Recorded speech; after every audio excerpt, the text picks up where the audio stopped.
Я хорошо знаю румынский язык, потому что моя мама учитель румынского языка.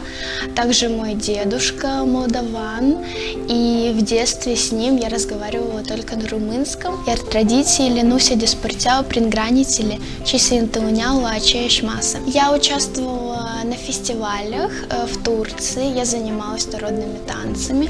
Мы ехали в Турцию несколько раз. Если бы я не знала гагаузский, было бы намного сложнее изучать турецкий. Гагаузский — это как фундамент. Мы жили все дети в семьях по двое, и это был очень классный опыт. Новые знакомства, ты чувствуешь себя самостоятельным, независимым от родителей.